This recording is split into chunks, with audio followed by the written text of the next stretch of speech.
Hello and welcome back to Probable Magic. This is episode number 35 and it is part 12 of the series on Modonomics. In the last Modonomics installment, which was episode number 27, I talked about drafting by expected prize value. And my take on that and some assumptions that I didn't agree with, which led to I won't say endorsement, but certainly a partial defense of 4322, and led into me playing several 4322 drafts of M14. One viewer, Chris, was kind enough to leave some pretty insightful comments, which I want to take seriously and respond to well. It's going to be over some time. And was also kind enough to point me in the direction of a couple articles. The one of which is the focus of this episode: Friends Don't Let Friends 4322. You can Google it. I found it on Star City Games. Friends Don't Let Friends 4322 by Ted, I'm going to guess Knutson. I really don't know how he pronounces his name. Interesting read. The main thrust of the article, as you would expect, is why you shouldn't play 4322 and should encourage your friends not to as well. Kind of the main point, and you'll see this elsewhere as well, is that the draft payout for an 8-4 Swiss is 12 packs, while the draft payout for 4322 is only 11 packs. And therefore, Wizards is ripping the Magic community off with that extra pack, and we should all protest and not play 4322 until they change it. And he went on to encourage everyone to stop playing 4322s and to contact powers that be at Wizards and to share your feelings with them. There's also some commentary on pre-release drafts, which was a little less relevant to me at this time. And yeah. One of the other points that was the first time I'd seen in this article, because I've seen kind of this general argument before, but something I hadn't heard that I thought was interesting and worth mentioning was a little more of a justification for his feelings behind this, that when a new set rotates in, I guess it was Innistrad and Scars at the time that this article was written, but at this moment that I'm recording, Theros just rotated in, so Ravnica rotated to only being 4322. You can no longer draft it online as Swiss or 8-4,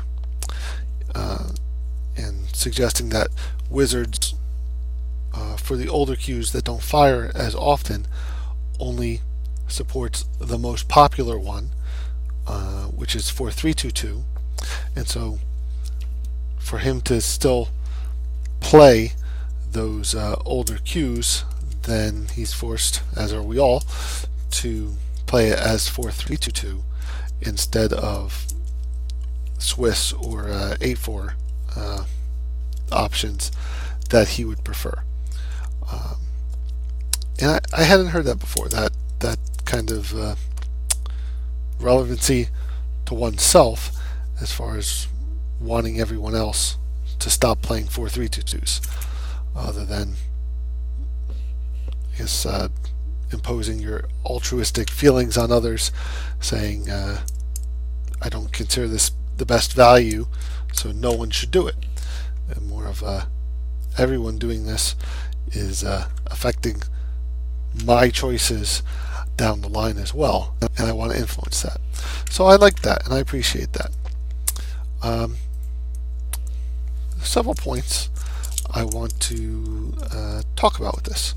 One is that I fully support and endorse that if you don't like something that any vendor or company does, you absolutely should contact them and tell them your feelings on that and encourage them to change. And if that applies to you in Magic drafting with 4-3-2-2, that you'd rather see it as a 5-3-2-2 or go away entirely, you absolutely should contact Wizards and tell them that. And I also fully support that everyone should make their own choices on what to draft, and shouldn't draft 4-3-2 if that's what they don't want to do.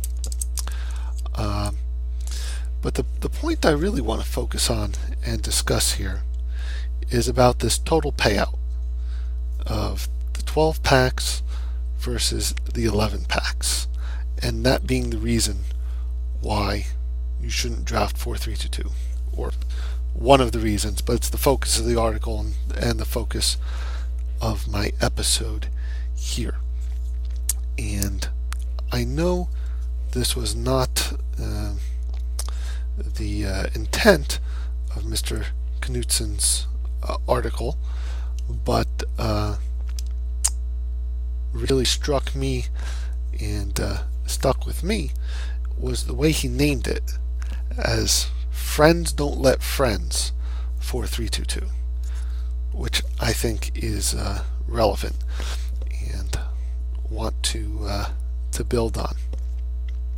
So let's say me and 7 friends, this guy's me, these are my 7 friends, want to play a Magic draft, and we either go to a store, though I play strictly online, so me and 7 friends managed to get into the same online Magic queue, and we're going to draft some Magic and probably Theros block. And what are we going to draft? What format? Well, we can draft Swiss, and a total of 12 packs will be divided among us. That one of us is going to win and get 3. 3 more of us are going to win 2 rounds and each get 2. 3 more of us are each going to win 1 round, get 1. One of us is going to lose all 3 rounds and get 0. For a total, of course, of 12.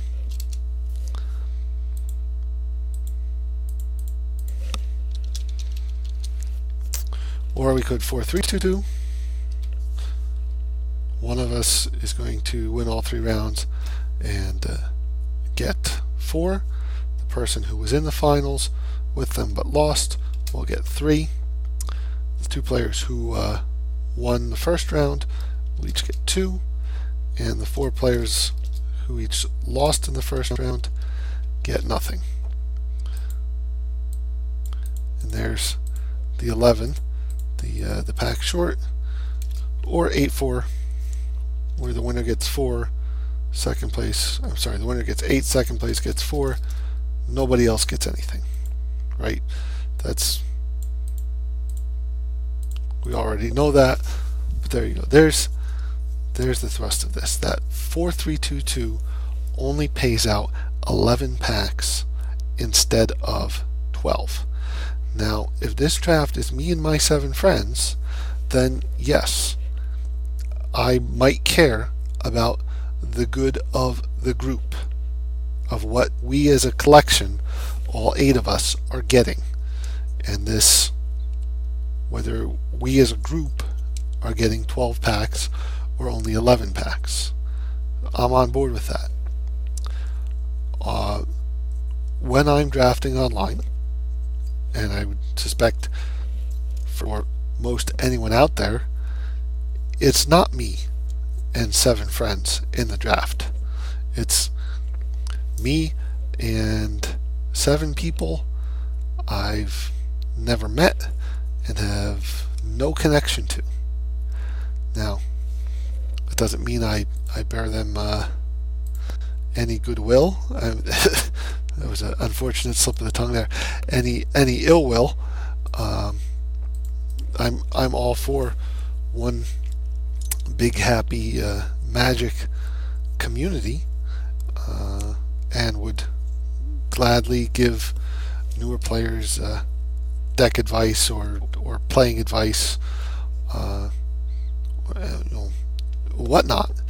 But in a competitive draft, these 7 other people that I've never met and don't know are not my friends. I'm not saying they're my enemies, but they're my competitors. And I'm not interested in the good of the group. There is no group. There's me, and there's all of them. So this total of what the group gets as a whole is not important to me. What's important to me is what place I'm in and what I get for being in that place. And therefore, I don't rule out the 4-3-2-2 because it only pays out 11 packs to this imaginary group instead of 12. When I broke down my win percentages as a whole, not as a whole, as round by round, there was a big drop off from my first round win percentages. At the time I looked at it in that other episode, M14, based on 10 drafts, it was like 70%. And round 1, whereas rounds 2 and 3 were 30 to 40%. And someone, I think it may have been Chris as well, suggested some reasons for that. That sometimes you're playing against a new player in round 1 who doesn't know what they're doing. We've all had drafts that just go badly or completely fall apart. And therefore you get eliminated in round 1, whereas most of those people who either weren't on par with the rest of the table or just had a very bad draft, got unlucky in the draft, and didn't get a good deck out of it, are going to be eliminated in the first round, and therefore you face stiffer competition in the second round. This is assuming a single elimination or Swiss and you won the first round. You're still playing against other people who won the first round. And I buy into all that. I hadn't thought of it. Very good points. Just I see that as rationale behind why I was seeing that drop off. I still think that drop off is real. In fact, understanding some reasons behind it just make me buy into it all the more. That in some of those formats, I've got a very good chance of winning the first round.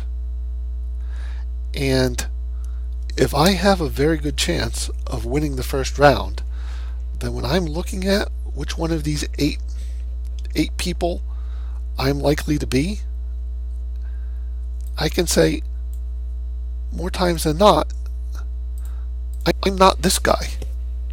These 4 guys who lost the first round.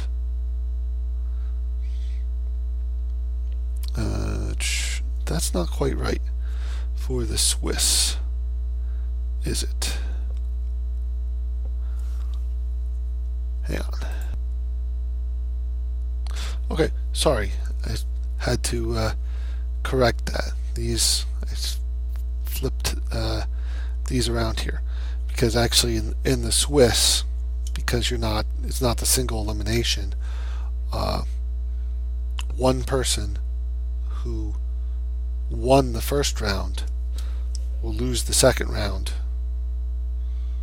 and only end up getting 1 pack there, whereas one of the people who lost, one of these 4 people who lost in the first round, will go on to win the second and third round and still come away with 2 packs.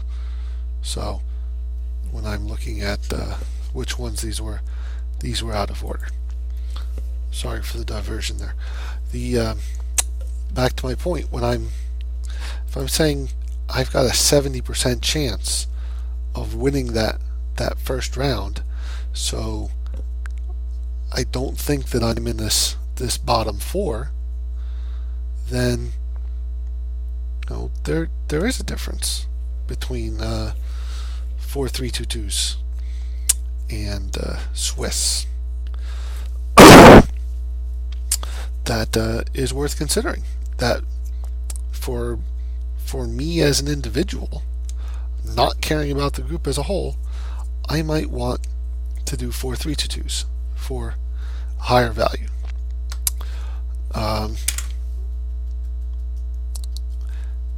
As another way to approach this, I wanted to propose 2 hypothetical draft formats and what their effect would be from this total payout to the group as a whole and draft choices made by the individual.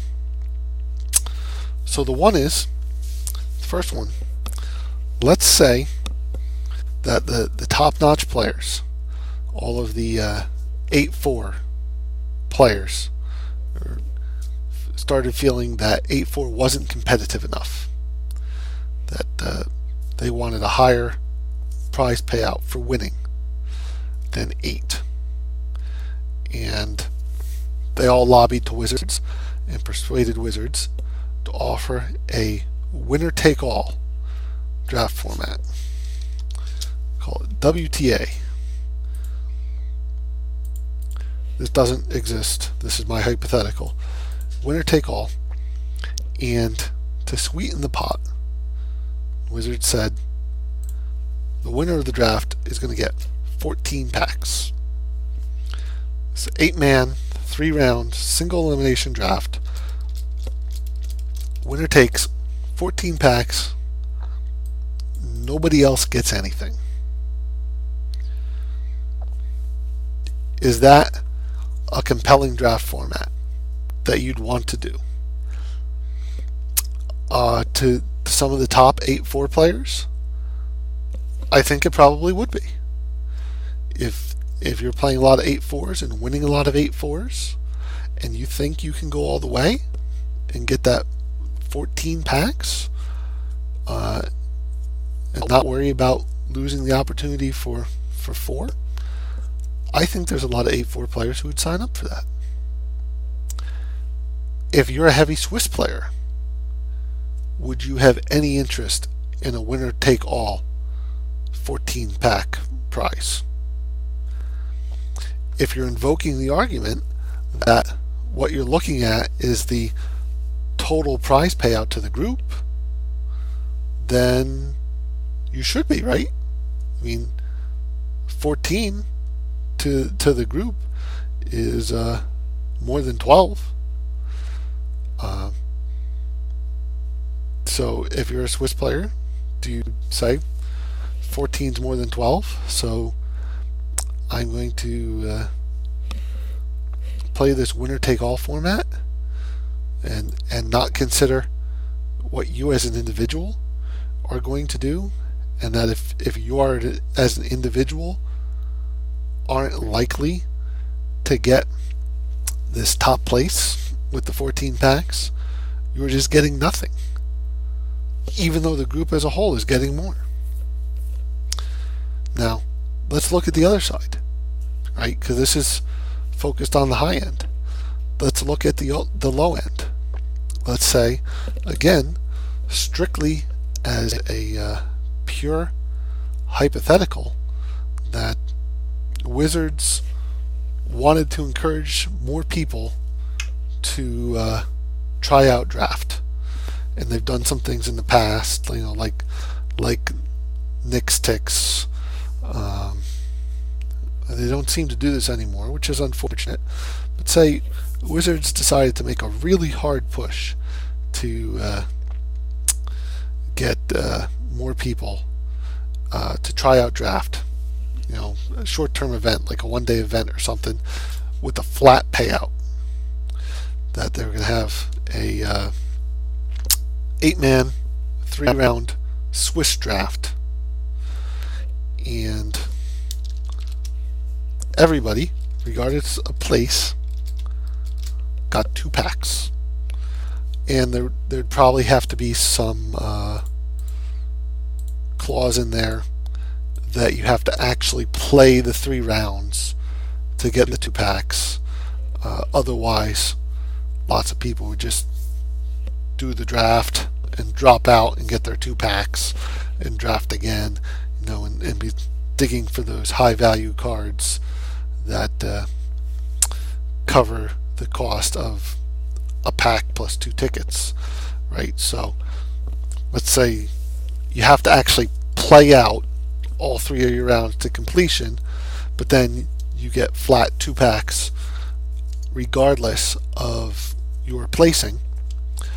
And there'd probably be something like the first place gets a Modo avatar or something on top. One of those nominal things that doesn't count for much, just to differentiate it a little bit. If you're a Swiss player and you see this opportunity for this flat, everybody gets 2 draft, which again is strictly hypothetical, doesn't exist, I don't imagine it ever will, you jump on that, right? You're saying, I was planning to play Swiss, but this evening I have the opportunity for this flat draft. That is better, almost across the board, better or equal, and only the first place player is giving up a pack there. So if you're a Swiss player, you jump on that in an instant, right? No question. If you're a heavy 8-4 player, do you have any interest at all in this flat everybody gets 2 pack draft, other than the usual times that 8-4 players will play Swiss, right? That the formats just come out, and most everyone will start out with a few Swiss games, but ignore that. Say that we're well into a format. The 8-4 players have drafted this format 30 to 50 times already. They know their strategies and whatever they like. And this random day in the middle to end of the format, there's this flat 2-pack draft out. If you're an 8-4 player with a decent win percentage, Do you give up your chance to win 8 packs or 4 packs uh, to know you're taking 2 and not breaking even unless you got some really good cards instead of your usual 8-4 draft? If you're invoking the total payout to the group argument, then you should be all over this, right? I mean, if your point is that 12 is more than 11, 16 is a lot more than 12. But if you're saying, I'm not part of this group, I'm going the Ayn Rand route of selfishness is a virtue, and I care what me as an individual is getting, I don't want to automatically sign up for 2 if I think I've got a decent chance of getting 8 or at least 4. The fact that the table as a whole gets 16 instead of 12 doesn't interest me if I think I'm giving up a real chance at 8 in order to take 2. So those are my thoughts. Agree or disagree? Love to hear your comments. This has been Probable Magic, and why I think friends don't let friends 4322, but perhaps competitors should let other competitors 4322. This has been Probable Magic, and I'll see you next time.